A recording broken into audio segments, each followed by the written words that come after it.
Добрий вечір, мене чутно? Добрий вечір, чутно. Добрий вечір, Дякую. чути. Чути добре. Дякую.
А скажіть, будь ласка, можна? Ви є, да?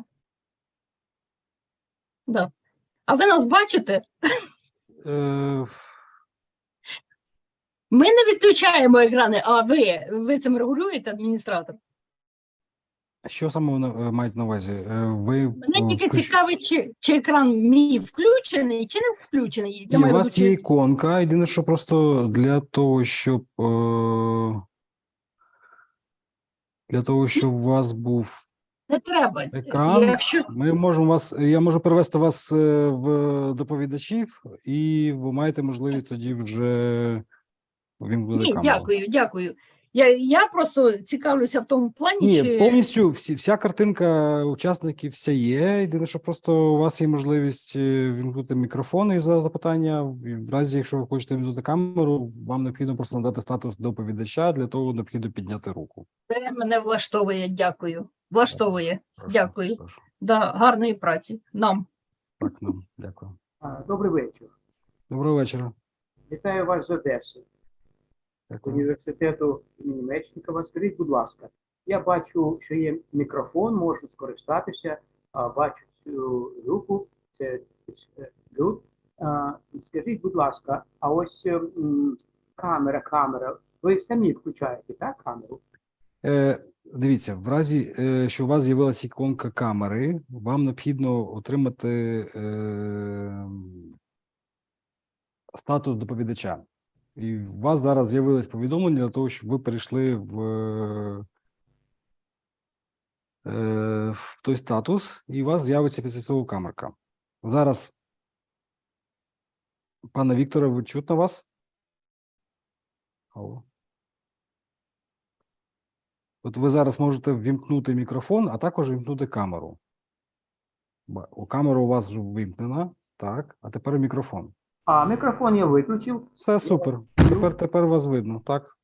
Ви мене бачите. Так, Ось тепер бачимо. Ну, от так. В разі, якщо є потреба, просто підніміть руку і я той зрозумів. доступ у вас з'явиться. А скажіть, будь ласка, а камеру можна виключити поки, так? Звичайно, А. то якби, ваше право. Ну, право, ми спілкуємось.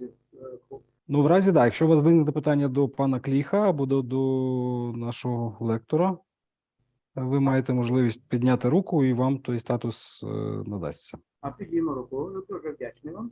Так, будь ласка. Чекаємо, у нас ще є 5 хвилин, чекаємо, поки до нас під'єднається пан Яцек Кліх, професор, і розпочнемо наш вебінар рівно о 18 годині. Доброго дня усім. Доброго дня.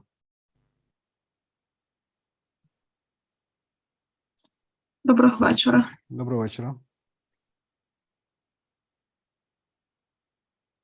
О, з нами вже. Добрий вечір. Доброго вечора.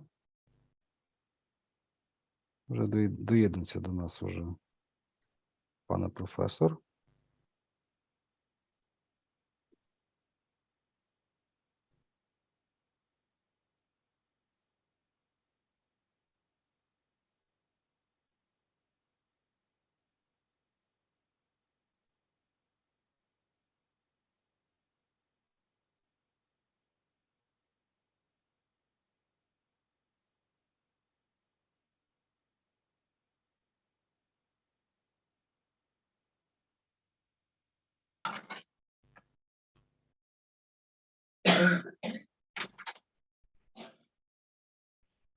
Супер.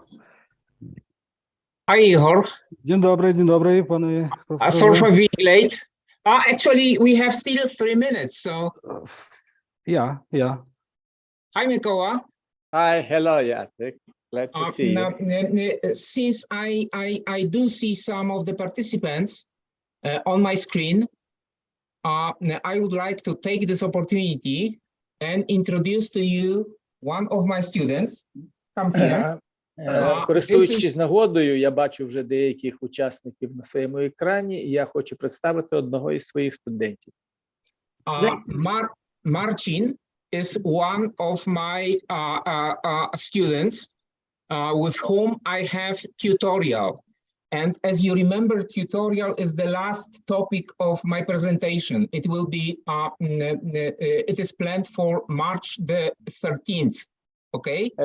Це студент, якраз наразі ви застали нас під час, коли я проводжу тюторінг, і ця тема тюторінгу, вона якраз буде обговорюватися на нашій лекції 13 березня. March 13? No.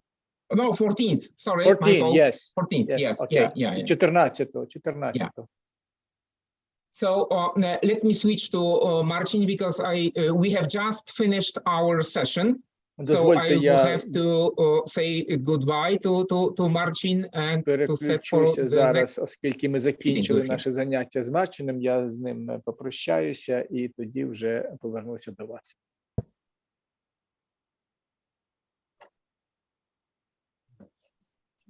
Can you see the first slide? Бачите першу сторінку? Супер. Okay. We'll be back in 1 minute. Повернусь через хвилину.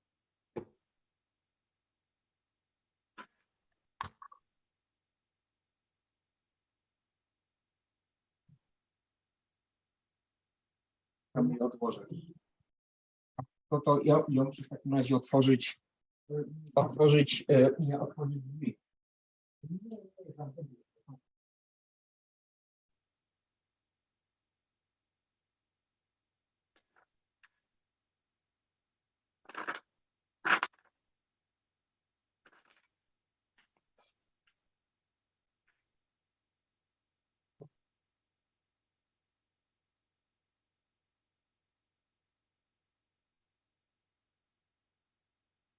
Stay muted.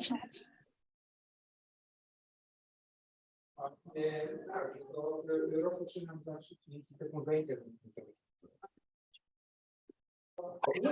Nie. Pogadaj. Dziękuję, do widzenia.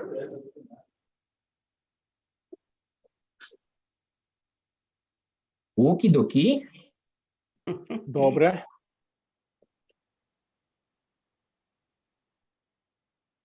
Igor? Ігор? Так, слухам.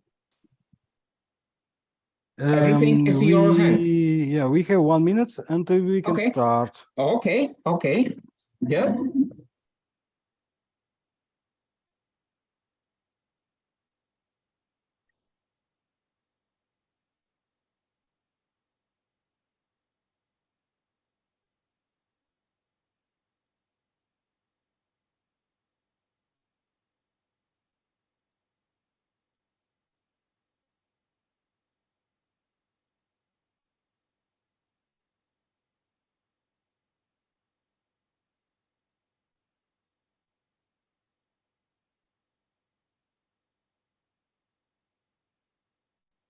Panie profesorze, możemy zaczynać. Okay, thank you. Welcome. Thank you for joining this lecture. Запрошую вас на лекцію. Дякую, що ви берете участь. As you see, the topic for today is Polish higher education system in transition. Сьогодні ви бачите, темою нашої лекції буде система польської вищої освіти у перехідний період. Maybe some of you remember that on last Friday, the Polish reform of higher education took place in 2018. Якщо ви пам'ятаєте з нашої минулої лекції, що відбулася у п'ятницю, система польської освіти відбулася реформування у 2018 році. So today I intend to spend some time presenting to you this reform. Сьогодні я присвячую деякий певний час, щоб презентувати вам ці реформи. Some of you may pose a basic question, namely, why Poland? Дехто може завдатися таким питанням, чому саме Польща? And my answer to such a question is as follows. І відповідь буде така. Some of you have already joined the Polish academia. Some of you have already decided to work in Polish universities. Дехто з вас вже приєдналися до польських академічних кіл і прийняв рішення працювати в польських університетах. I know about some of your colleagues who decided to start working in Wrocław, in Poznań, Opole, and Kraków, just to name 4 Polish cities. Лише згадаю 4 польських міста: це Вроцлав, Познань, Опель і Краків. Познань, так, і Краків. Дехто вирішив працювати в цих містах. So maybe this could be of some interest for some of you, how the system of higher education operates in Poland. І, можливо, з цієї точки зору декому з вас буде цікаво знати, як працює польська система вищої. So this is the second topic, and we have 85 minutes until 6:30 p.m. Polish time to І у нас є 85 хвилин на те, щоб розглянути друге питання нашої тематики сьогодні. Це вибіркові системи вищої освіти. But let me come back to our discussion on Friday regarding mastering pedagogical skills. Але дозвольте, я повернуся до теми, яка обговорювалася останньої п'ятниці, це володіння педагогічними навичками. I referred to the Shanghai ranking of higher education, and the final conclusion was that quality of teaching is abandoned in the methodology of Shanghai ranking. І посилаючись на шанхайські рейтинги вищих учбових закладів, я зробив висновок, який я вам презентував, про те, що педагогічна майстерність, вміння, вони мають дуже низький рейтинг відповідно до цієї шкали шанхайської. So I concluded that mastering teaching skills is wasting time. І я завершив свою сентенцію висновком, що володіння майстерністю викладацької роботи є марнування часу. But today I would like to start from different position, namely more optimistic one. Але сьогодні я хочу розпочати лекцію з іншої позиції, починаючи, яка є більш оптимістичною. Let us have at another ranking of the Times. The Times. Давайте візьмемо за основу зараз систему рейтингу відповідно до британської Times. Please have a look at the methodology behind this ranking.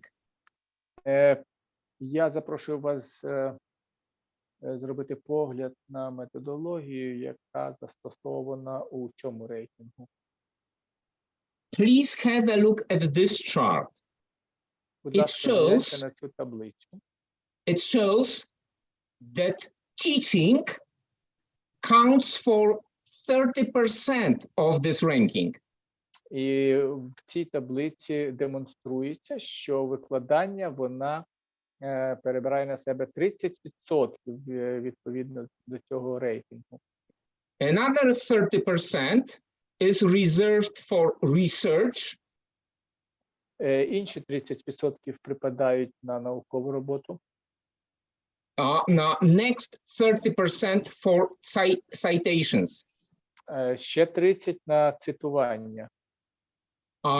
But here we have also a very interesting measure, which is international outlook and industry income. І тут є дуже цікаві два показчики, які відображені на цій таблиці, і вони називаються міжнародний погляд і промисловий доход. The last one meaning sources, money coming from industry to higher education. Останній оцей промисловий доход або прибуток, він відноситься до грошей, які промисловість виділяє на навчання, на освіту. Just few more comments on teaching. Let us have a look what matters here. Давайте розглянемо тепер цю систематику з точки зору, що має найбільше значення відповідно до неї.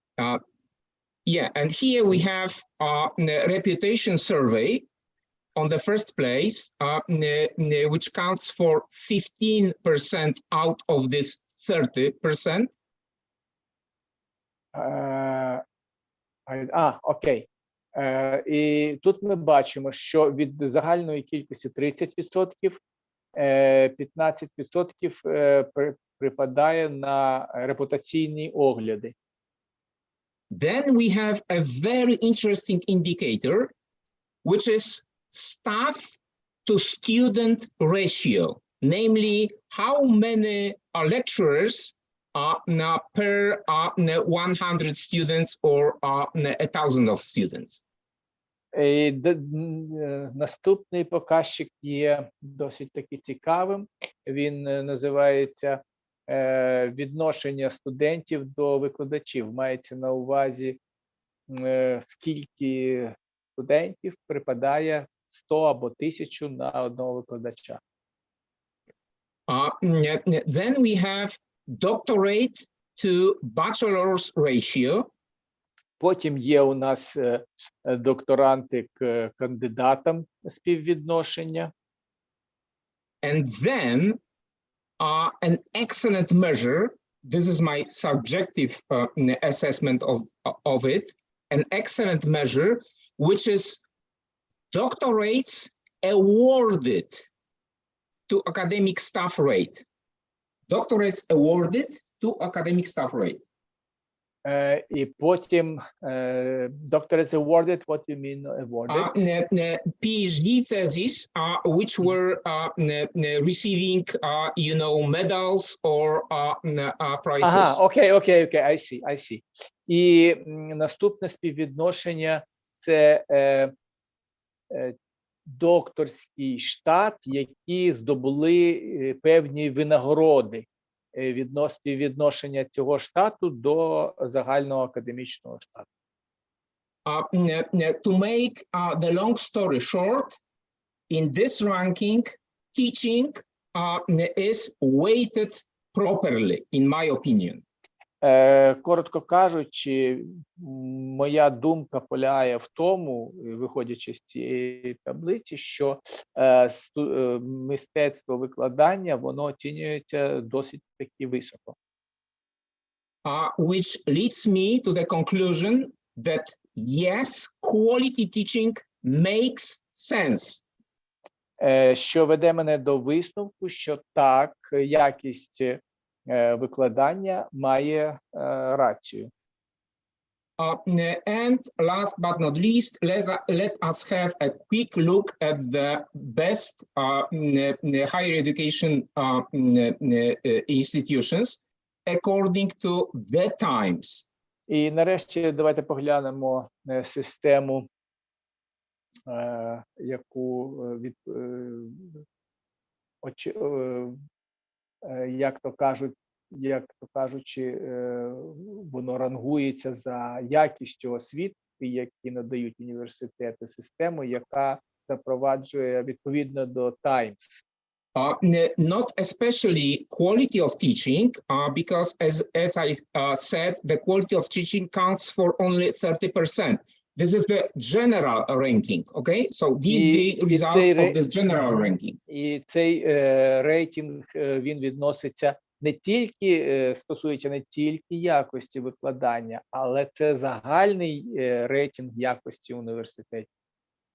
And as you see, this list of the 10th, the best universities in the world is slightly differs from the ranking of Shanghai. Як ви можете пересвідчитись, цей рейтинг, який наводить Times, в ньому міститься 10 найкращих світових університетів. І цей рейтинг трохи відрізняється від того, який наводиться у шанхайському рейтингу. Because at the top we have University of Oxford, which was ranked the 6th in Shanghai ranking.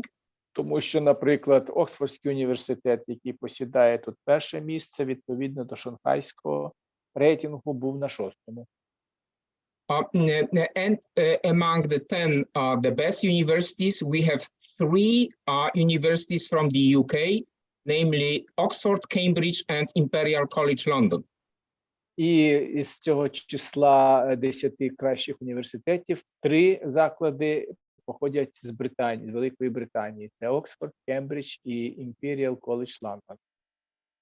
But again, as in the case of Shanghai ranking, here one may observe domination by American universities. У той час, як відповідно до шанхайського рейтингу, як ви могли помітити, перевага надається американським учбовим закладам. Okay, now let us come back to today's lecture and let me make an important notice here. Давайте я зараз перейду до більш докладного викладання щодо розуміння цього предмету. The slides which will be presented to you were prepared by Dr. Alexander Dinda, the former Deputy Minister of Science and Higher Education. Слайди, які я наведу нижче, вони були розроблені і підготовлені доктором Олександрою Данькою. Це колишній заступник міністра науки і вищої освіти Польщі. These slides were presented when a similar course took place in Krakow and your colleagues visited Krakow for a week to take part in the courses. Цей курс був продемонстрований у Кракові, коли ваші колеги перебували там на тижневому курсі. So let us start from the goals of Dr. Dinda's presentation. Давайте розпочнемо з розгляду цілей, які були поставлені у основу презентації, підготовленої доктором Данькою. Here, item number 1 is presentation of the process of discussing the changes, illustrating why the reform of higher education took place in 2018. Перший пункт, він говорить про процес обговорення щодо необхідності змін тої реформи, яка відбулася у 2018 році.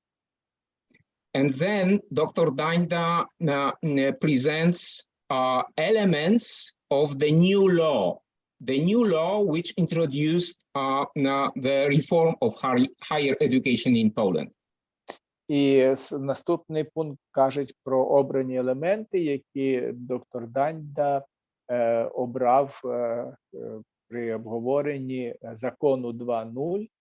Це закон, який говорить про, який регулює реформування польської системи вищої освіти.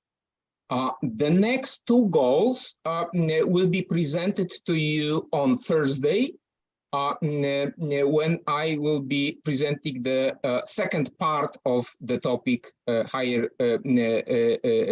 the reform of higher education in Poland, Law 2.0. І наступний пункт, він каже про тему, яку я буду розповідати у четвер, коли буду розповідати про реформування польської системи. So, only these two for today. Тобто сьогодні ми розглянемо тільки перші два пункти. So, among the factors which forced the government to reform the higher education system in Poland were Тобто серед основних моментів, які мотивували уряд Польщі для запровадження реформування системи вищої освіти, були наступні. First and foremost was that the system was overcomplicated and very difficult to implement due to the fact that there were many acts regulating the functioning of the higher education system in Poland.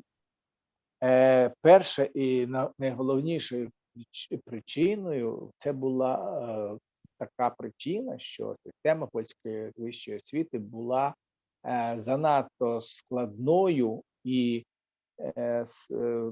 її було важко запровадити у повсякденному житті через те, що вона вона регулювалася безкінченною чисельністю актів, які регулював цю систему. The second was substantial decrease in number of students. Другою причиною було істотне скорочення кількості студентів.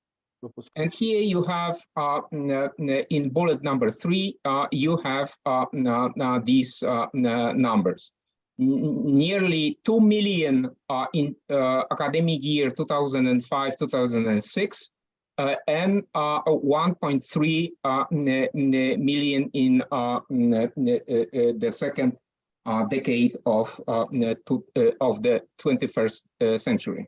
Наведені у четвертому абзаці цифри наочно демонструють це скорочення. У той час, як у 5-6 учбовому році було 1954 тисячі, то у 16-17 році вже 21-го століття це число скоротилося до 1348 тисяч.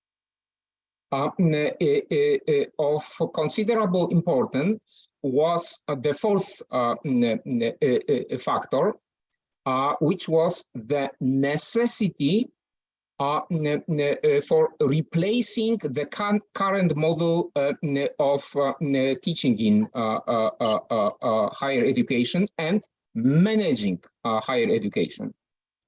І також істотно важливим фактором була необхідність замінити систему викладання, а також менеджменту у вищих учбових закладах.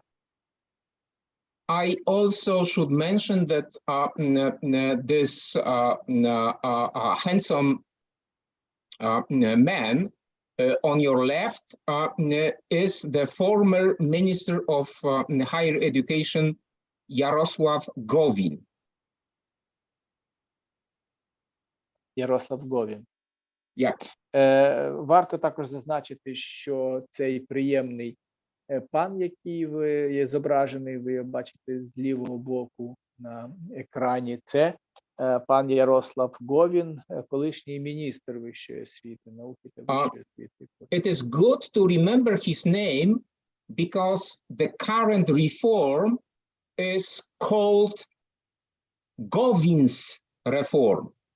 Варто запам'ятати це ім'я, оскільки сучасна реформа, інакше про неї вона називається реформа Говіна.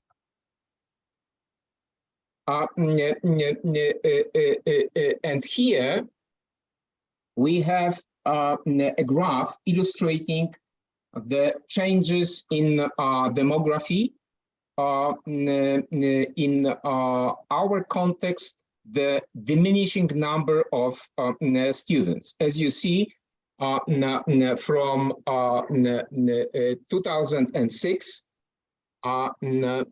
one may observe a drop in the number of students enrolled at Polish universities. Ця діаграма наочно демонструє про зменшення кількості студентів, випускників вишів у Польщі. І, наприклад, у 2006 році на стаціонарі в громадських вишах було лише 41% загальної кількості студентів, тобто відбувалися демографічні зміни.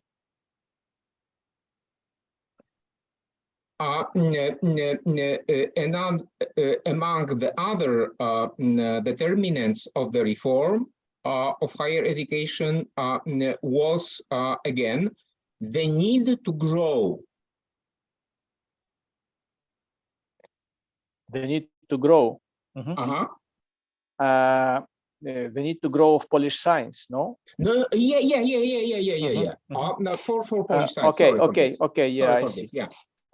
Варто також відзначити одну з головних детермінантів цієї реформи – це потреба у збільшенні польської науки, у зростанні, потреба у зростанні польської науки. Рівня у збільшення рівня польської науки. My very subjective, critical, personal comment to this would be that this growth is defined very narrowly because it is bibliometry and the number of publications in journals with high impact factor. І я хочу зазначити свою персональну, деякі критичні зауваження щодо підвищення рівня, так би мовити, польської науки, оскільки параметри чи критерії, за якими оцінювалось це зростання, була головним чином бібліометрія і публікація в визнаних журналах. Journal, yeah, that's it. I will come to this this coming Thursday when presenting to you the current system of assessment of higher education in Poland. And again, will be critical. Я буду продовжувати критикувати цю систему у четвер, коли ми будемо обговорювати систему оцінювання у польській системі вищої освіти. The next push factor for reform was the expectation or the need to make Polish higher education institutions more recognizable on the international level. Yes, і останнім локомотивом це було очікування для локомотивом просування цієї реформи, це було очікування в більш широкому визнанні польських вишів у світі. Let me skip to the last bullet on this slide, which refers to the drive towards research excellence in Polish higher education institutions. І останній абзац говорить про те, що було викликано необхідністю інтенсифікувати мотивацію для або драйвери, як так можете, тобто це збуджувальні мотиви для підвищування наукової роботи в польських вишах і інститутах. I would like to draw your attention to the fact that here on this list we have bibliometry and we have research excellence. Тобто, відповідно до цього списку, ми бачимо такі важливі чинники, як бібліометрія та якість наукової роботи. And again, we may ask the question, where's quality of teaching here? І знову це повертає нас до питання, а де ж якість навчання?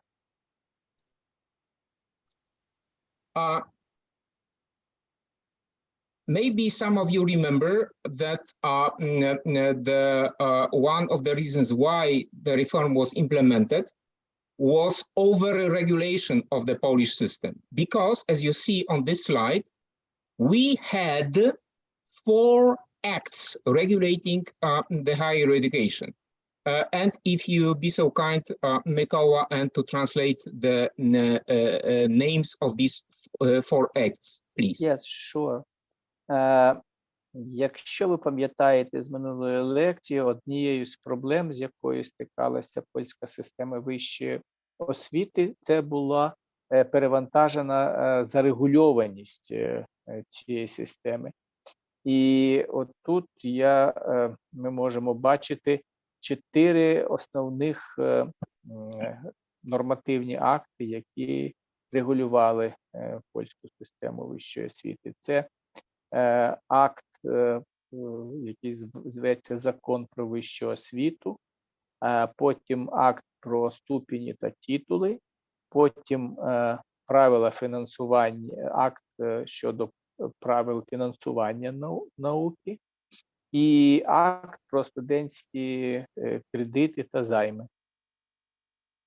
Now I would like to pose a question to you. Please tell me, refresh my memory, how many acts regulating the higher education system in the Ukraine you have?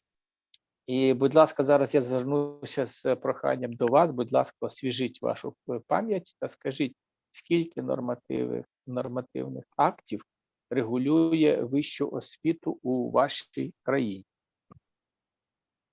I do hope that not only Svitlana, Irina, Nikolai, and Victor will participate today in our meeting. Ірина, Віктор. Svitlana, Irina, Nikolai, Victor. Ирина, Николай и Виктор, да, которые Yes, Irina. Okay. принимают. Yes, correctly. Yeah, okay, go ahead. Okay, as I know, it's the Act on Higher Education, the law on higher education. in our country. Okay, tell me if I'm wrong. You have one act, and this act governs all of the higher education in the Ukraine. Yes, I think maybe yes, but I'm not sure. Okay. Maybe I missed something. Maybe other participants could contribute to this. Okay. Ще хтось із учасників може додати. Okay, цього. Віктор. У нас же є, крім таких важливих актів, ну як закон про освіту, там іще інші, закон про мови і так далі, які регулюють роботу вищих закладів. А ще є такі підзаконні акти, наприклад, як кількість студентів на одного викладача, і там дуже багато пунктів, які там диференційовано в залежності від спеціальності на одного викладача, скільки може бути студентів. А це регулює Except such laws as the law on the education and the language law, we have subnormative acts like the students to teachers ratio, which is different depending on. Excuse me, Mikola. Yes. Stop. Does this mean that the number of students per one lecturer is defined in the law in the Ukraine? Чи це означає, що кількість студентів на викладача, ця цифра визначається в законодавстві України? Ну, це постанова Кабінету міністрів є така. Is a cabinet of ministers. Кількість студентів, є така формула, так звана формула Щекінаха, у нас був такий колись прем'єр. От, вона тепер працює, і там, дуже багато написано, скажімо, залежно від спеціальності, 10-11 студентів на викладача, скажімо, ядерна фізика, 9 студентів на викладача. І все від цього залежить, по-перше, кількість ставок на факультеті, а це залежить від набору. Кожного року у нас ці ставки переглядаються зараз. Тобто, багато. І вони всі зарегульовані таким чином, дійсно. Very interesting indeed. Thank you. Very good contribution. I mean, дуже дякую за ваш внесок. Дуже цікаво. Interesting. Цікаво. Okay. Можу я додати, вибачаюся. Ірина, окей. У нас є ще такий підзаконний акт, який регулює умови вступу до вищих навчальних закладів. І він кожного року the conditions of recruitment into the conditions of recruitment. Yes. Так. So interesting. Якщо додати, то в нас вступ тепер проходить на підставі результатів, то ж називається зовнішнє оцінювання знань. Тобто це we have external evaluation of knowledge system, which is also operational when entering the university, enlisting into universities. Let me stop at the moment because you touched a fundamental question. Я хочу перервати, тому що ви порушили дуже фундаментальне питання. Nowadays in Poland, this outside assessment, meaning assessment by professors from other universities, is present in Poland, but only and exclusively in respect to PhD students, not for regular students. I mean, a baccalaureate and Master of Art level. Only PhD. Does this mean that you have this external assessment in respect to regular students? I mean, No. Master of Art students? May I Sorry. Answer your question. This is a system when enlisting into universities, the graduates of secondary schools are having the certificates. Yes, and they are subjected to National external exam. assessment. Yes, it's a national exam. National exam, you National have? exam. Yes. Yeah. Oh, so interesting. Oh, Дуже so interesting. цікаво, дуже цікаво. Бо в них, я перекладу зараз, що пан Клік сказав, він сказав, що у них є теж система зовнішнього оцінювання, але вона стосується тільки оцінювання з боку інших університетів по відношенню до іншого конкретного університету і стосується тільки кандидатів. Вона не стосується магістрів та бакалаврів. Okay. Oh, so interesting. Thank you. Дуже цікаво, дякую вам. Thank you very much.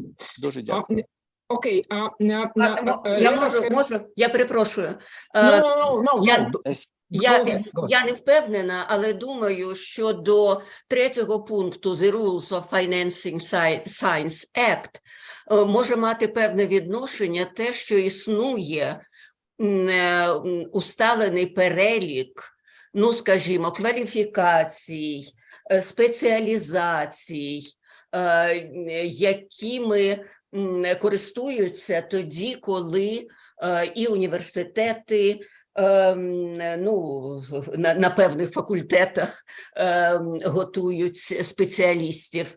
Тобто і Міністерство, в даному випадку, я так думаю, економіки, і Міністерство фінансів, і Міністерство вищої освіти якимось чином укладають список тих спеціальностей і кваліфікацій, які на сьогоднішній день потрібні національній промисловості.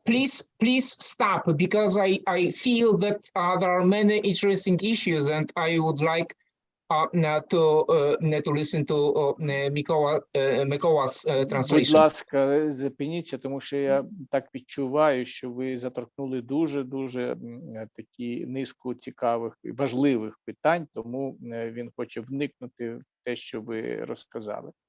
There is a number of regulations which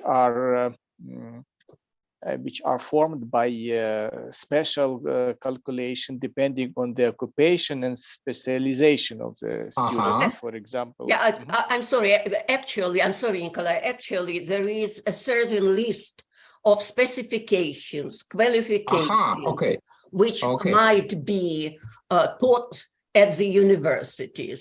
And this list, I presume, кваліфікаційні характеристики, спеціалізації, так воно в нас називається. And according to this list, the universities then open their faculties, open their specialities, and that is why I think that probably the Ministry of Finance and somehow cooperate with the Ministry of Higher Education to form this list of specializations needed for the national economy. Okay. Did you get the idea? Yes. Thank you. Thank you so much, both of you. Let me draw your attention to substantial difference between the situation in Ukraine in this respect and Polish practice. Дозвольте звернути вашу увагу до істотної відмінності системи, яка існує в Україні, та практики у Польщі.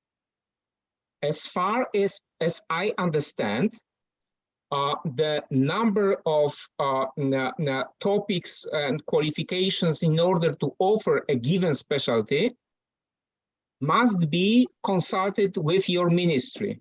Наскільки, якщо я правильно зрозумів, то перелік специфікацій та тематики, яка присвоюється до даної професії, вона має бути погоджена з вашим міністерством. Is this true? Well, the thing is that nowadays university autonomy comes into play, but it used to be like that, like you are now saying. Okay, but my question is, what is the situation now in the Ukraine? It is Because changing. It is changing. okay. Because in Poland, we have enormous autonomy by a university to set up a specialty. Тому що у Норма нас в законом. польській системі, у нас при відкритті факультетів університети мають огромну автономію. And this will be developed further on Thursday. It depends of the accreditation level of a given university. І це також залежатиме від рівня акредитації, але про це я буду казати наступного четверга. Those universities in Poland which have A and A plus category, the highest category, they are completely free in deciding about opening or closing up any specialty. Університети, які мають акредитацію рівня А та А+, вони мають повну автономність щодо вибору відкриття чи закриття певних спеціальностей. Let us leave this set of issues for Thursday, because I will describe the current system in more detail. Оскільки я зараз збираюся зануритися вглиб цієї проблематики, про яку я хочу розказати, то давайте низку цих саме конкретних питань залишимо на четвер. Coming back to the content of this slide. Зараз повертаючись до змісту даного слайду. These are three principles for the regulation, or three principles for reform of the higher education in Poland. І оце наступні є три принципи регуляторних функцій, які запроваджені реформою вищої освіти в Польщі. And here we touch one of the most characteristic feature of this reform. І тут ми зараз наближаємось до найбільш характерних рис цієї реформи. What is this difference? Що ж, в чому ж полягає ця відмінність? Unlike reforms, past reforms from the past, this reform have been proceeding based on variants, different proposals, okay? На відміну від минулих реформ, ця реформа, вона базувалась на варіативному рішенні, тобто на великій свободі висування пропозицій. So it was not like in the past that the ministry proposed a new law. Це було не так, як в минулому, коли міністерство виходило з пропозицією щодо ухвалення нового закону. In 2018, there were proposals coming from below, coming from academia, which have been discussed on a special set of meetings, and out of these three proposals, one was chosen and then transferred into new law. Натомість наразі пропозиції були висунуті з боку учбових закладів, і тоді вони вже розглядалися на серії, відбувалася низка засідань з обговоренням, і після того із трьох один вибирався як такий, що входив до нового закону. Since the model was built from bottom up, social participation was in operation.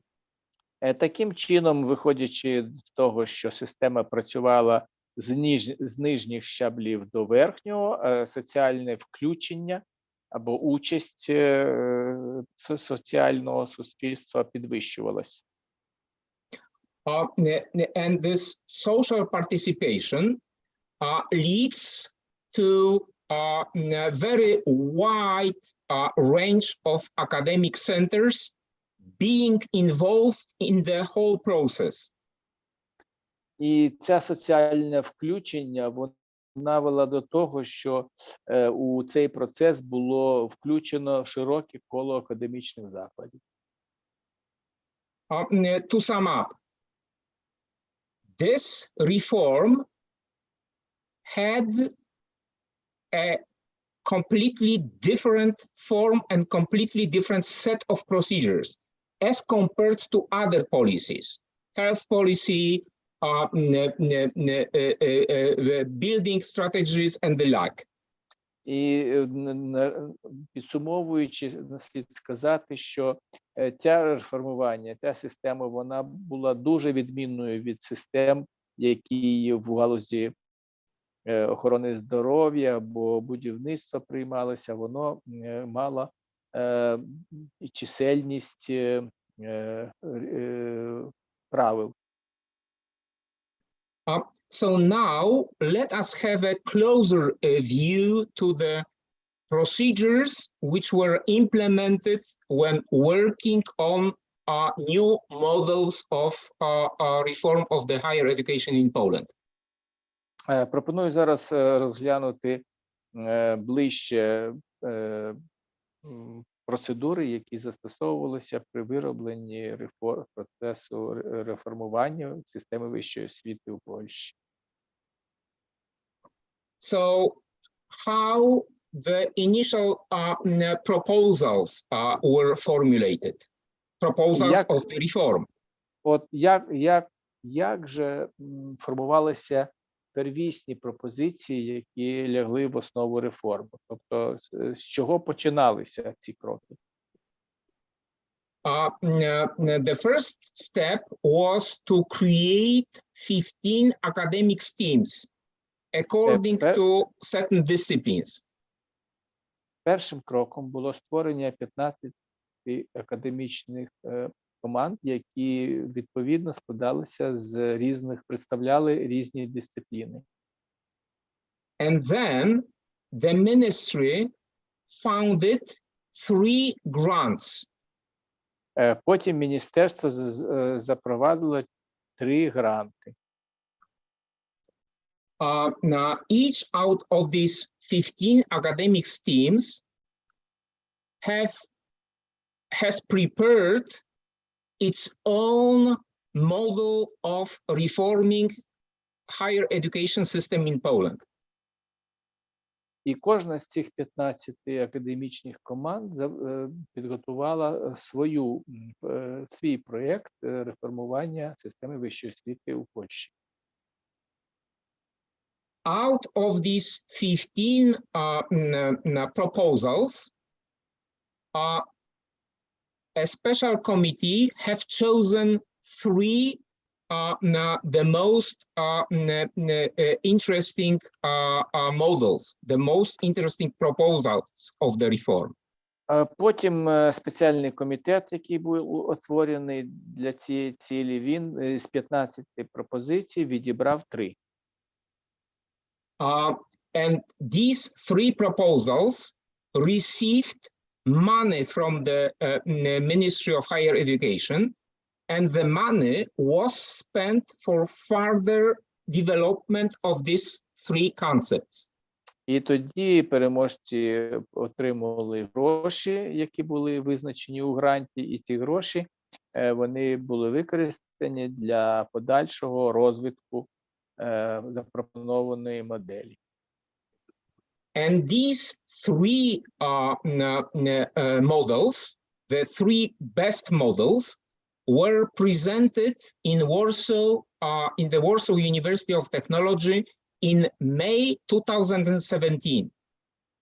І ці моделі були запропоновані на розгляд в Варшавському технологічному університеті у травні 2018 року.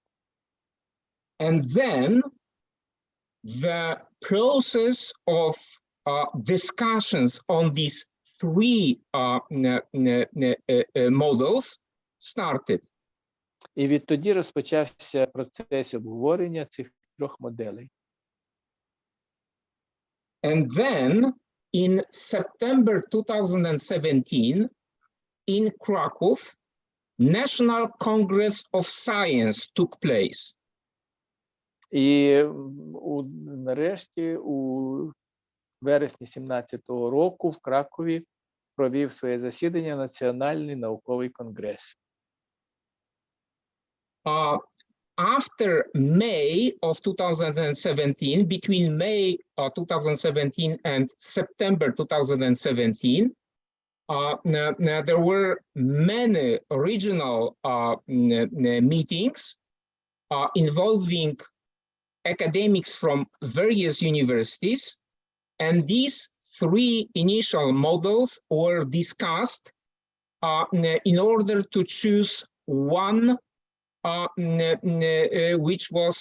which got the higher support.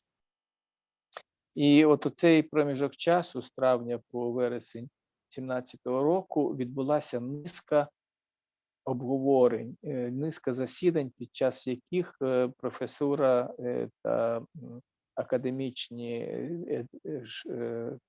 штат обговорювали ці три запропоновані моделі з тим, щоб обрати одну, яка була б найкращою. During this National Congress of Science, the first draft of the new law was presented. І за підсумком роботи цього Національного наукового конгресу був презентований один проект закону. And then again, this project was consulted with the stakeholders. І цей проєкт потім, щодо нього були проведені консультації з головними гравцями, зацікавленими інституціями. Before I go more into details how this set of consultations was organized, let me ask an important question. Перед тим, як я занурюсь у деталі, як проходить процес обговорення і консультацій з цими установами, я хочу задати питання. How do you perceive such an attempt to reform of the higher education in Poland? Does it make any sense for you? Do you see this as a useful and effective way of proceeding with the new law, or you would be rather more skeptical as to such an attempt, as to such a model? What is your assessment of this? Якої думки ви дотримуєтесь, оцінюючи цю спробу проведення реформування системи вищої освіти в Польщі? Чи ви вважаєте її корисним і ефективним інструментом, чи ви вважаєте, що якоїсь іншої тактики було б варто дотримуватись? Or, well, I am excuse me, 1 minute. Or what could be benefits and what would be the negative sides of such an attempt? Або можна поставити питання таким чином, які були зиски та недоліки у такому підході. Будь ласка. Well, as to the benefits, I'm greatly impressed by the idea of these 15 teams and then qualified assessment and then 3 grants. And I think that it is a brilliant example of how to manage, well, innovations in any sphere, not only in higher education. Innovation which plays such an important role in your university. Oh, yeah, right. Well, as far as whether it's possible and to transfer this experience into Ukraine, it would be great if our state has money enough for these 3 grants. Okay. В цілому позитивна оцінка і доцільність перенесення цього досвіду в Україну висловлена. But you know that there are no free lunches. Everything has its own price. Yeah. So what could be a drawbacks of this or weaknesses? Безкоштовних ланчів не буває, за все треба платити свою ціну. Any cons? Victor? Ну, так, у нас колись була реформа, ну, я візьму математики, давно. Ага. І результати реформ, як правило, у освіті, вони потім позначаються через деякий час. Була не дуже вдала реформа математики, прийшлось повертатись, ну, робити знову іншу реформу. Ну, зараз вона більш-менш працює. Але я до того, що будь-яка реформа в освіті, треба буде оцінити її трошки пізніше, коли спрацюють, ну, от випускники, якийсь час попрацюють там в економіці. Please stop, because I would like to get what you have just said. Once we have already had one reform, and basically it concerned the maths. And it appeared, well, there were several attempts, and it appeared that the result would come evident in the course of due time. So some of them were accepted as good, some were negated, but the main message that it needs a time to evaluate the usefulness or whether the reform was appropriate or not. Anything else, Victor?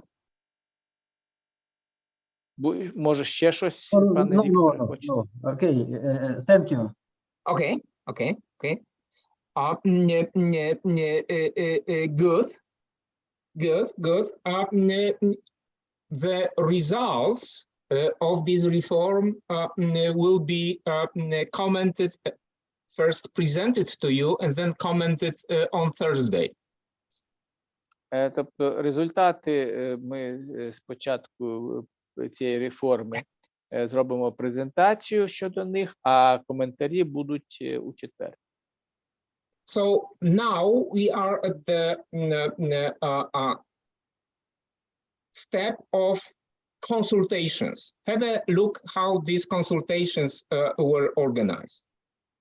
Наразі ми прийдемо до обговорення процесу консультацій. Давайте роздивимося, як вони були організовані. Please have a look at this slide.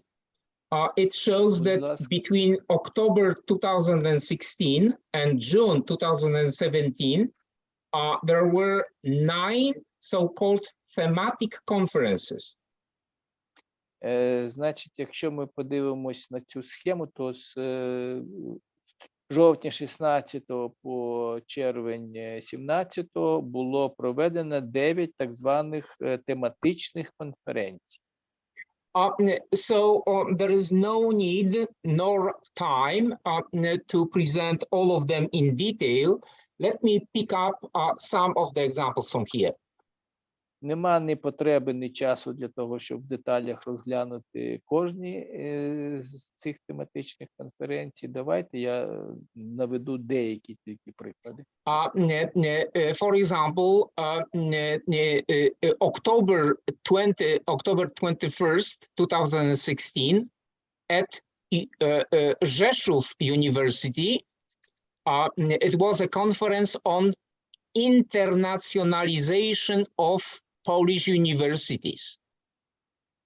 Наприклад, 21 жовтня 2016 року в університеті в Жешові було розглянуте питання щодо інтернаціоналізації польських університетів. in December 2016 at Politechnika Wrocławska, Wrocław Polytechnic. It was a conference on cooperation between business and universities for innovative development, innovative growth. Угу. На наступній конференції in Poznan. I have here Politechnika Wrocławska. Ага, Вроцлав. Wrocław Technical University, yes. В університеті було розглянуто питання щодо співпраці між вищими університетами та бізнесом. And then in May 2017, it was a conference on financing higher education. І в травні 2017 року пройшла конференція щодо фінансування вищої освіти. So here you have some taste of this consultation process which stood behind the reform. Тут ви можете зважити на те, що за цією реформами, за шпальтами цієї реформи було проведено низку консультацій. And here on this slide, you have a little bit of statistics on these consultation processes. На цьому слайді наведені деякі статистичні дані стосовно процесу цих консультацій. So, Mikola, choose one of two examples out of this list and translate them to my colleagues. Okay, shall I read it? Yeah, absolutely, up to you. Yeah. 1500 сторінок щодо you may, excuse me, you may translate this as reports from consultation, okay? Reports from these meetings. 1500 reports, yeah? Yeah. No, pages of reports. Тобто звітів за цими було підготовлено звіти на 1500 сторінок за результатами цих консультацій.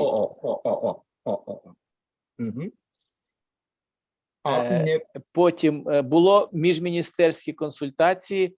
Отут 457 plus 56. What does it mean? 457 plus 56.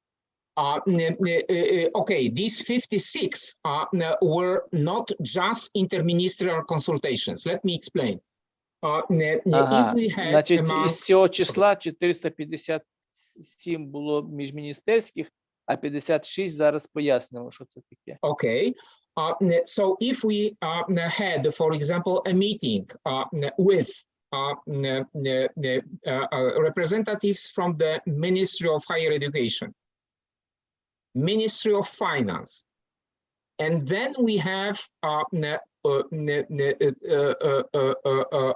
non-governmental organizations representing, for example, students or administrative staff.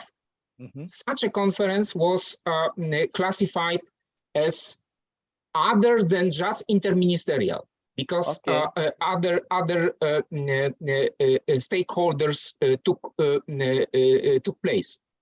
Окей, значить, якщо, наприклад, конференція або консультації проводилися за участю представників Міністерства вищої освіти та Міністерства фінансів, а на додаток до того в ньому брали участь інші стейкхолдери, як, наприклад, громадські чи студентські або неурядові організації, то ця консультація вже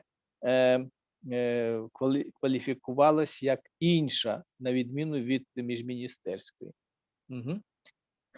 Потім So as you see, I propose to skip this because these are just very detailed information and добре, probably це занадто деталізована інформація, то може варто було б її пропустити. yeah. It was important for the Vice Minister Dinda, but not especially so important for me. Ця інформація вважалася важливою заступником міністра Дандою, але мені вона не вважається настільки важливою. Now few more words on this National Council of Science, which took place in Krakow in September 2017. Наразі декілька слів на додаток до інформації про національний науковий, про цю національну наукову раду, яка відбувалася, засідання якої відбувалося у вересні 2017 року. So over 3,000 people joined this council. Більше як 3,000 учасників взяли участь у засіданні цієї ради. Out of these, separate council was set up, and this council represented 60 members of Polish Academy. Ще в рамках цього засідання було сформовано ще іншу раду, яка включала в себе 60 представників наукових установ. These 60 members represented various disciplines.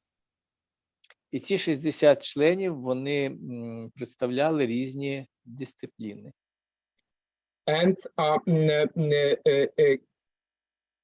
based on the contributions coming from conferences organized all over Poland, this council formulate the basic guidelines for the new law on higher education in Poland.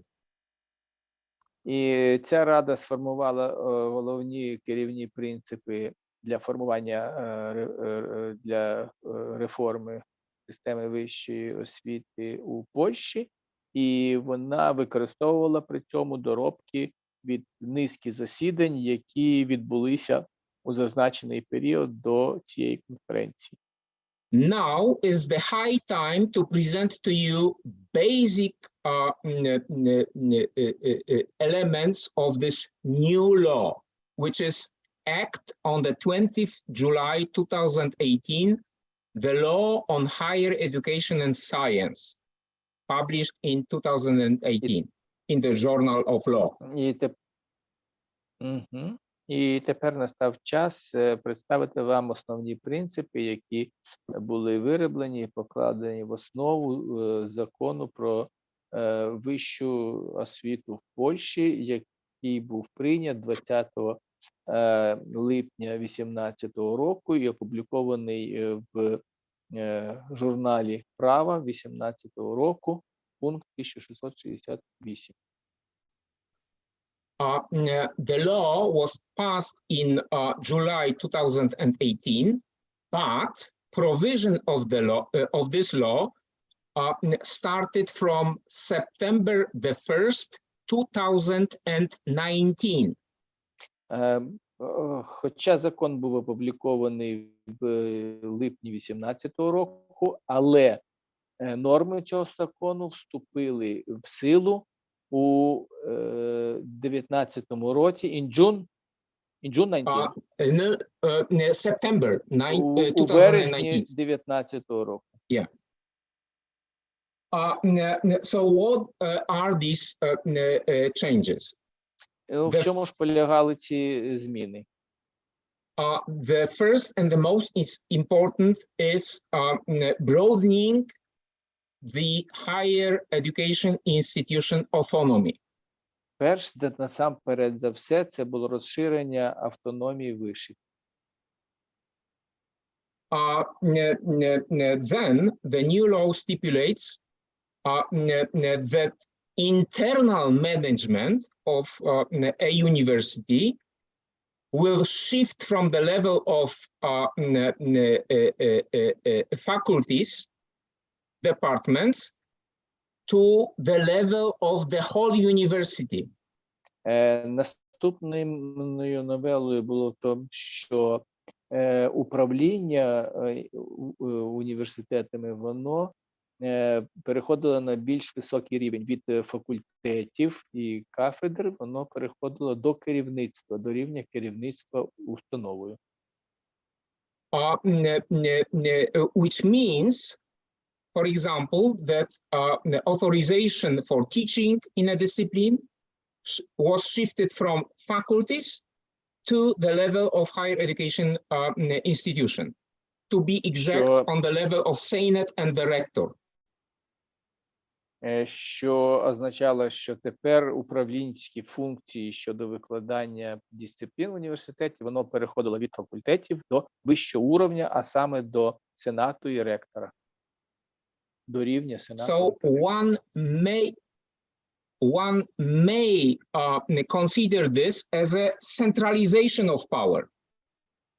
Отже, можна зробити висновок щодо централізації влади. And then in public higher education institutions, a new organ was established, namely a council. І в державних вишах було засновано новий орган, який звався Рада. Because in the past we had rector and senate, and now we have rector, senate, and a council. І тоді виходить, що якщо раніше керівними органами були сенат і ректор, то тепер він складався з трьох частин: сенат, ректор та рада. In private universities in Poland, we do not have councils. We have only rector and senate. На відміну у приватних закладах вищих учбових, у нас немає ради, у нас є тільки ректор та сенат. From September the 1st, 2019, every university in Poland decides about its status. І з вересня 2019 року кожний університет у Польщі сам приймає рішення щодо свого статусу. And all other organs of a university. А також стосовно інших органів цього університету. So this is a proof that the autonomy has been extended. Це твердження свідчить про те, що автономія була розширена. So it is the state which solves all of the problems of internal structure and the division of power within a university. Всі питання щодо структури та розподілу влади в учбовому закладі вирішувалося в статуті або були виписані в статуті. Okay. Now question to you. Any questions, any comments for the moment? Yes, can I Наразі ask хочу you? звернутися. I'm sorry. Excuse me, please. I'd like to ask you, what does it mean, Senate? Yes, the same question was from me. Mm-hmm. Okay. Senate is composed in more than 50% of full professors. Okay? So majority in Senate. 50%. 50% складається із професора, повного професора. Okay, and these are professors who run chairs and departments. І ці професора, яка керує кафедрами та and faculty, departments and what else? Chair, кафедра. Кафедрами. Some of... So only chief of the department of Excellent cathedral. question. Excellent. Thank you. Excellent question. No, Дякую. because there is a group of professors which can be voted. So not just the chiefs of departments and directors of institutes or chairs. Not only they, plus some professor from an open voting at the university. No, I couldn't follow. Not Okay. only the professors, Okay, the chiefs of the chairs and departments, but let me give you the following example. Let us assume that the Senate is composed of 50 full professors. As only a part of the Senate. Наприклад, частина цього сената складається з 50 професорів. 50 professors or 50% of professors? No, 50. 50 професорів. Let us assume that the whole Senate is 74 individuals. The whole Senate. Припустимо, що весь сенат складається з 75 осіб. The law stipulates that at least 51% must be full university professors. І у законі прописано, що принаймні 51% має складатися з професорів. In my example, 50 out of the 74 members of Senate are professors, okay? And now we will deal with only this category. І в моєму прикладі 50 із 74 членів Сенату складається з професорів. Okay. Directors of institutes and directors of chairs, these are, let's say, 34 professors, okay? But we have this... 34 із завідувачами кафедрами і директорів інститутів є професорами. So 16 seats as a difference between 50 and 34, 16 seats. 16 – це різниця між 34 та... Are seats which difference between, no, I missed the figures, excuse me, between 64 and 34. No. 66. I lost the figures. Maybe I missed the exact figure. Okay, so we have 74 members of Senate. У нас 74 є членів Сенату. 50 are full university professors. 50 – це повні університетські професори. And here we are in line of the act, because the act stipulates that over 50% must be professors. So we have 50 out of 74. Тут ми знаходимося у згоді, тобто це погоджується з умовами цього закону, тобто 50, не менше як 50% має складати із повних професорів. Okay. And the question was, who constitute these 50 professors? Only the directors of institutes and chairs of different cathedrals? Якщо я правильно зрозумів ваше запитання, хто складається оці 50 професорів? Чи це тільки завідувачі кафедрами і директори інститутів? Yes, exactly. Yeah, but no. In my example, these directors stands for 34 out of these 50 professors. Ні, тобто з 50 тільки 34 були оці директори. So 16 seats А 16 come from voting, open voting. А ці 16, вони обиралися на підставі відкритого голосування. Okay, so we have professors. Some of them are acting directors, but some of them, in our example, 16 individuals come from an open voting.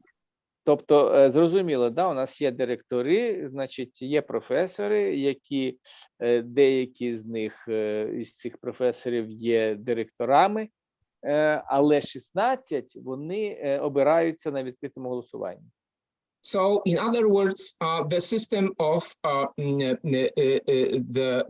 the composition of Senate is very diverse. Тобто система складу цих сенату, вона дуже є відмінною і розрізняється. So these were only 50 out of 74. What about the rest 24? Наразі ми розглянули тільки 50 із 74. І хто ж це інші 24? These are representatives of university administration. Це представники адміністрації університетів. These are representative of students. Це представники студентства. With distinction between full-time students and PhD students, doctoral students. Де відрізняються докторанти та студенти очної системи освіти навчання. Okay, so this is just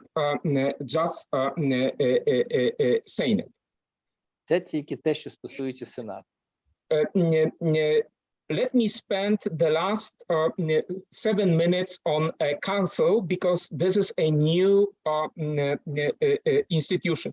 Well, that's what I wanted to ask you about. What's the difference between Senate and Council? What are their roles in university management? Absolutely. Let me go very quickly through the council, and I will come back to your question. Зараз я швидко розкажу про Раду і потім повернуся до вашого запитання. Please keep in mind that council is only chosen in public universities. Знову ж таки запам'ятаємо, що тільки в державних закладах обирається ця Рада. So a council are from 7 to 9 members. Рада складається з числа від 7 до 9 членів. Please have a look that if we have a council composed of 7 members, зверніть увагу, якщо Рада складається з 7 членів, 6 out of the 7 are people appointed by the Senate. То 6 з 7 – це представники, які призначаються Сенатом. And this last 7 individual is a chairman of a student government board. А 7-й є головою студентської урядової палати або органу урядового студентського. If we have 9 members, 8 are appointed from the Senate, and 1 is chairman of a student government board. Якщо ж членів 9, то 8 призначається Сенатом, а 7-й він є головою цієї студентської ради. What is very, very important is what is put in red on this slide. І дуже важливим є те, що червоною фарбою замальовано на цьому слайді.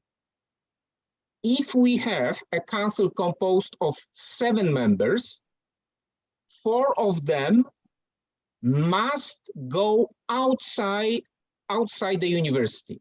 І якщо ми у прикладі, де було 7 студентів, у нас, вибачаюсь, якщо у нас була рада, складалась із 7 осіб, то 4 мали бути з інших закладів сюди включені.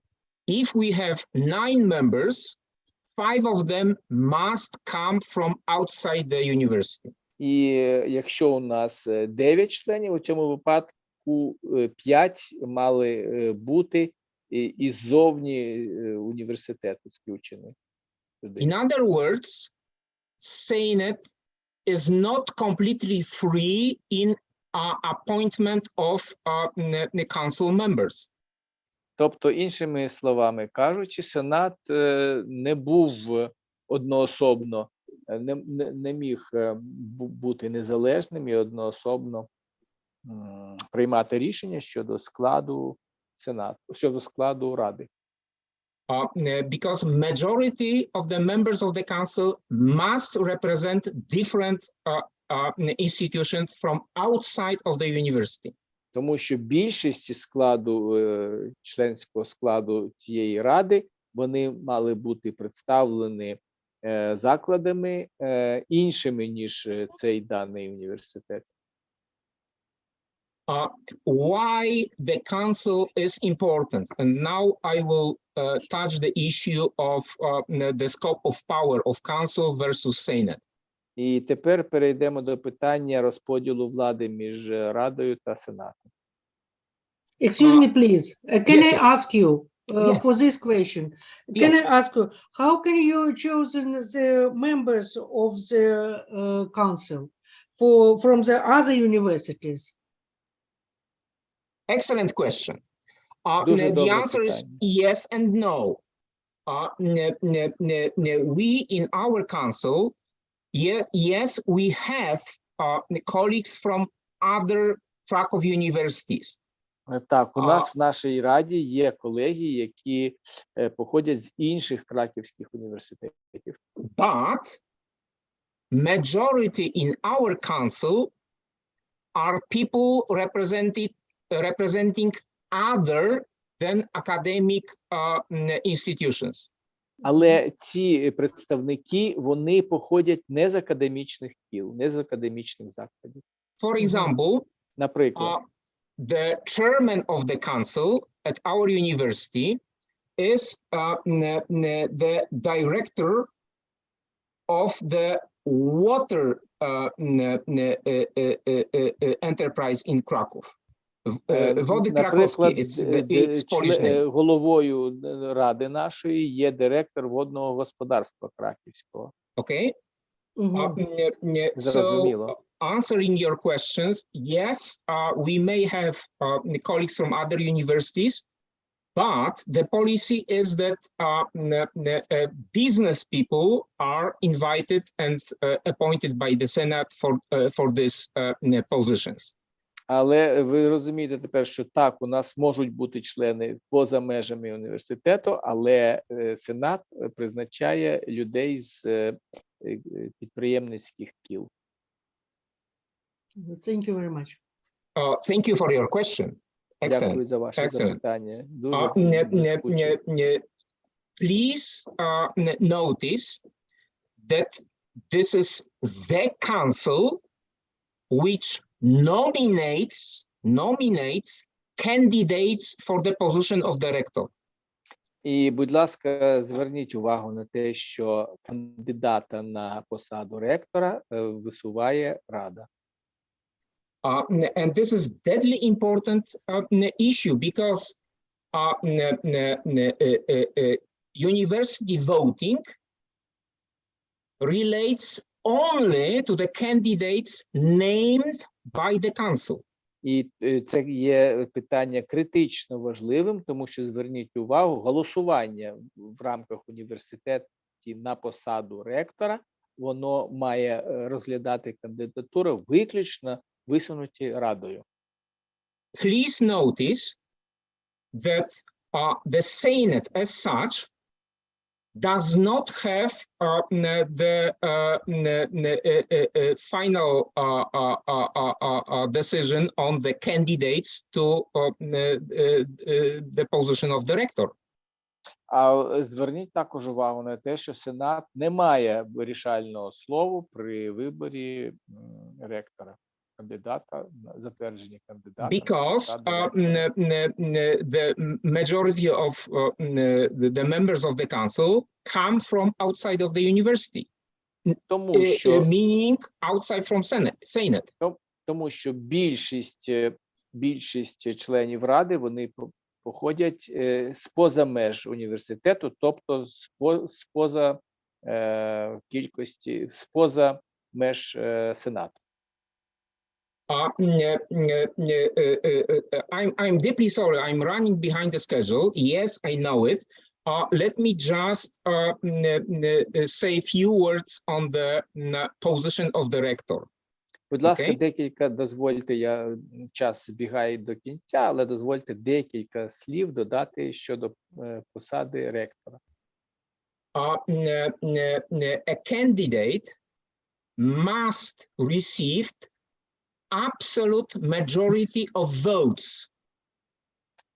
Кандидат має отримати абсолютну більшість голосів of votes from so-called electoral college. Голосів із числа так званого електорального коледжу. Few words on electoral college. Декілька слів про цей електоральний коледж. If you are a university professor or full professor, you automatically are a member of an electoral college. Якщо ви являєтесь університетським професором або повним професором, ви автоматично входите до числа електорального коледжу.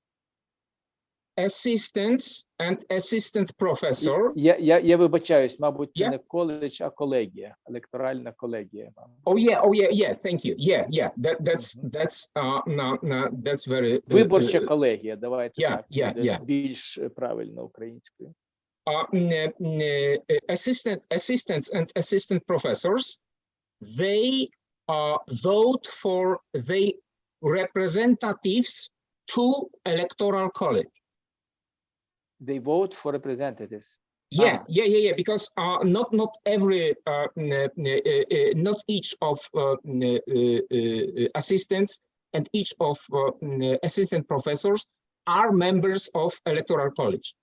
They must choose. Доценти і помічники чи заступники професорів, вони обирають членів цієї виборчої колегії. And again, representatives of university administration and students and PhD students, they also vote for representatives to electoral college.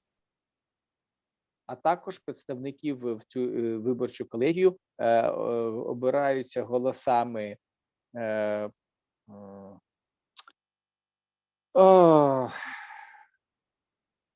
адміністрації,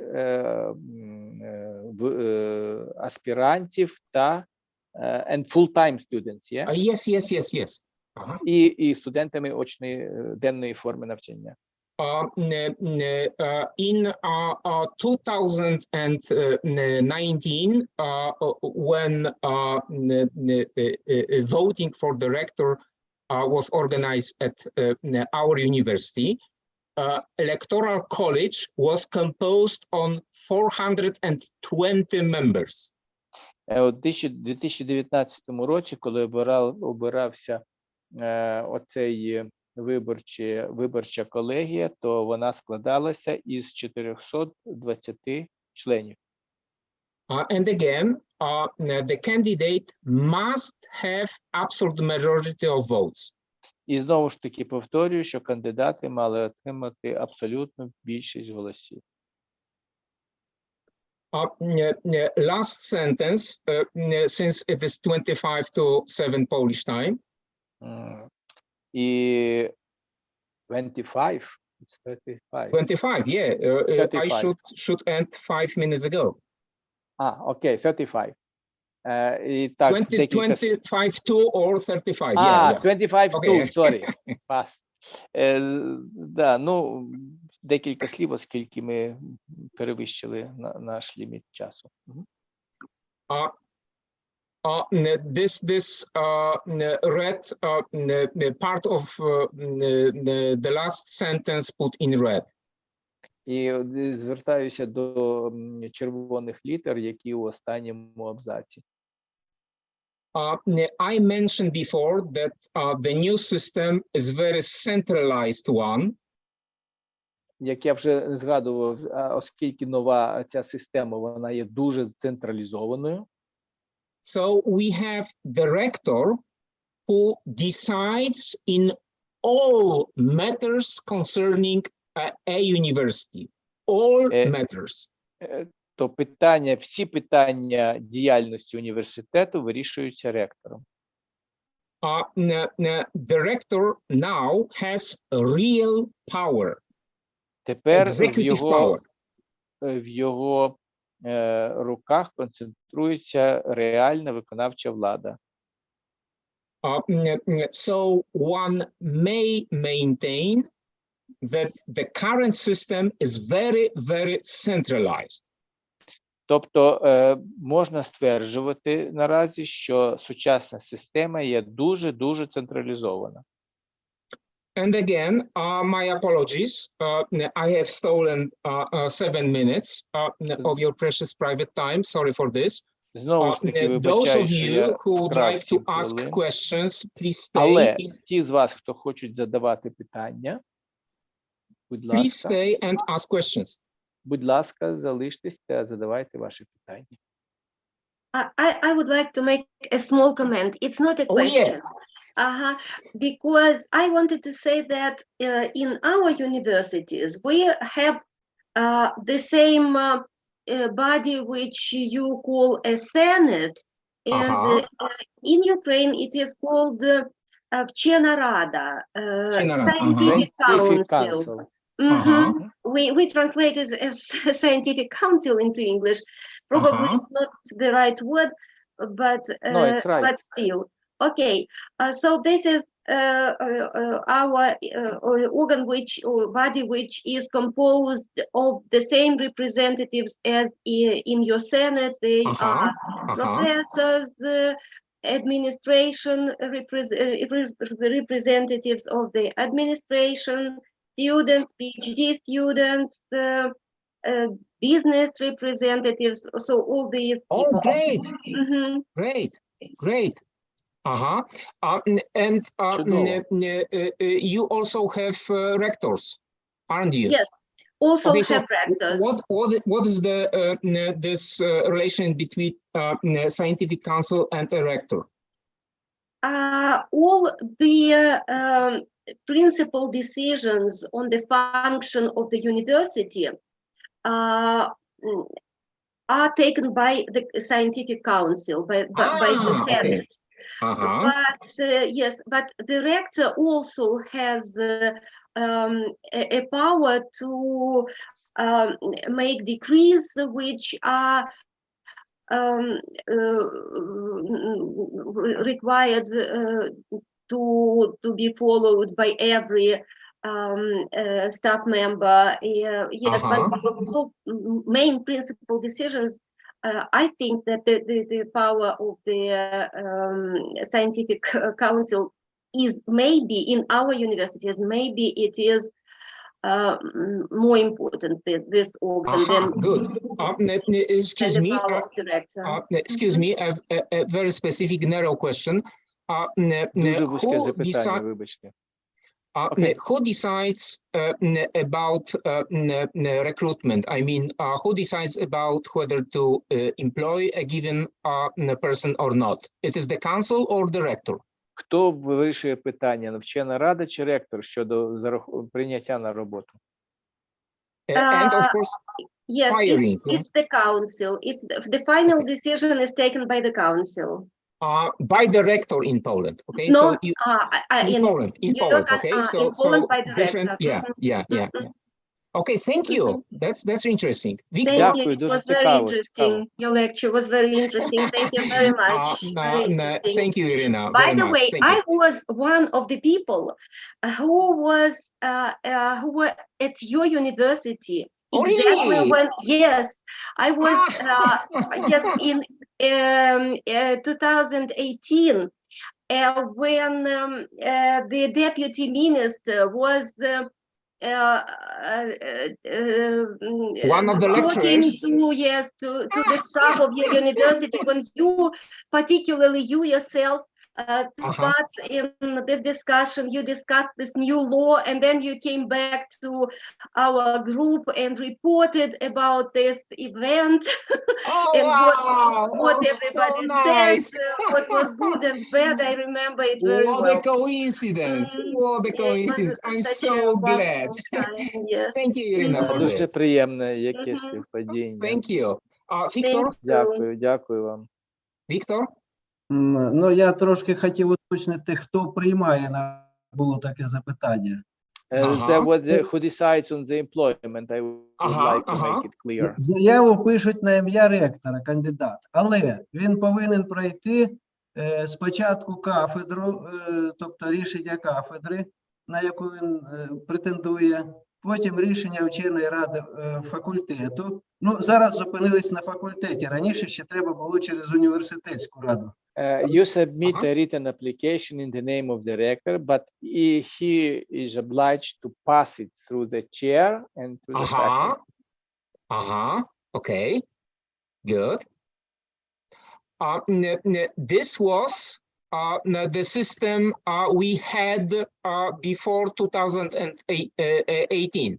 That was precisely the Це same. була саме та система, яку ми Okay. мали до 18-го. Yeah. Okay, thank you. Дякую. I see Victor with his raised hand. Thank you. Пане професоре, скажіть, будь ласка, яке значення має при виборі завідувача кафедри або декана факультету колектив кафедри або колектив факультету? Як тут працює централізація? The staff of the faculty, what is their role in selecting the dean or the head of the chair? Okay. We vote for the dean. Ми голосуємо, обираємо голосуванням декана. Okay. And in chairs, people proposed candidates for running a chair, cathedra, but the final decision is done by the dean.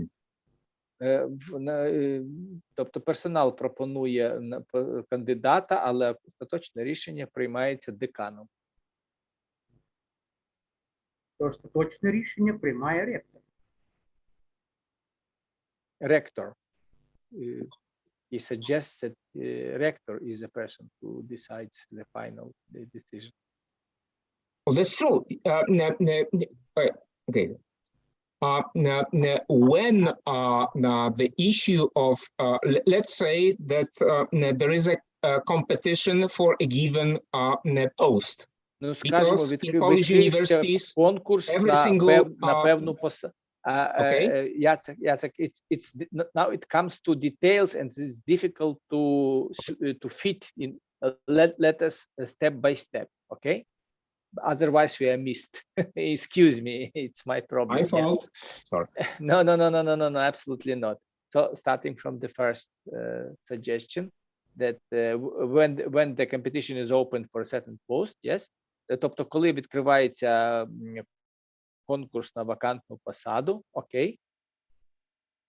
And the decision is taken by the rector, not by dean. І рішення приймається ректором, не деканом. Okay. same in departments, in cathedrals.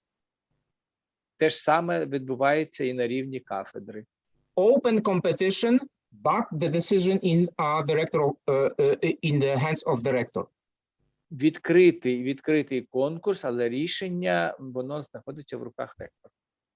And of course, there is a special committee which makes assessment of each of the candidates in this competition. And this І, commission... звичайно, існує спеціальний комітет, який оцінює кандидатури, які беруть участь у цьому конкурсі. And this committee recommend to the rector the name of the chosen candidate. But this is the rector who formally employ this. І цей комітет входить до ректора із пропозицією щодо певного кандидата, але рішення приймається ректором. Is that what you asked, Victor? Це є відповідь на ваше питання, пане Вікторе? Пане професор, ви відповіли на моє питання. У нашому університеті і в університетах України також колектив обирає, так як і у Польщі в університетах вищих. Але стверджує ректор. Так. Yes, you have had a full answer to my question. We also have the election and the competition, but the final decision belongs to rector. Which is natural, which is obvious. Що є природньо. If there is no further questions, comments, I would like heartily to thank you so much for your presence and for your questions. Якщо немає більше питань, то я дуже вдячний, висловити хочу свою вдячність за ваші запитання та ваші коментарі та присутність на моїй лекції.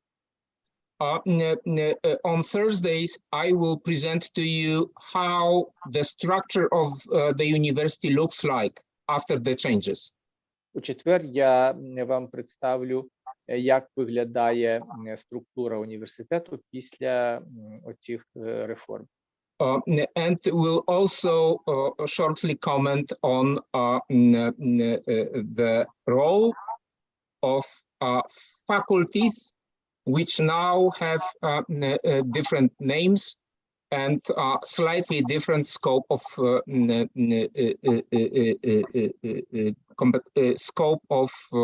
power. І ми швидко розглянемо роль факультетів, які наразі звуться інакше, і також трошки по-іншому вирішується їхнє повноваження. Thank you so much. I have, sorry, I have a hand raised by Victor once again. Віктор, знову ж таки, руку. Вибачте, будь ласка, я хотів уточнити. В мене і в середу записано, чи це у мене помилка? Четвер і середа. В середу не буде нічого у нас? Sorry. In his notes, there is indication for Wednesday. So his question is there a mistake, or do we have on Wednesday or Thursday? У нас, я перепрошую, у нас 22 лютого, в середу, Центр якості освіти з Анетою Поворожник. А в четвер ми зустрічаємося з паном професором Яциком Кліхом на вебінар «Польська наукова система в перехідному періоду. Оцінювання результатів дослідження польських ЗВО та науково-дослідницьких інститутах». Thank you, Igor, very much. Thank you very much. Thank you. Okay, see you on Thursday. Дякуємо. Дякуємо. Дякуємо. До побачення. До побачення.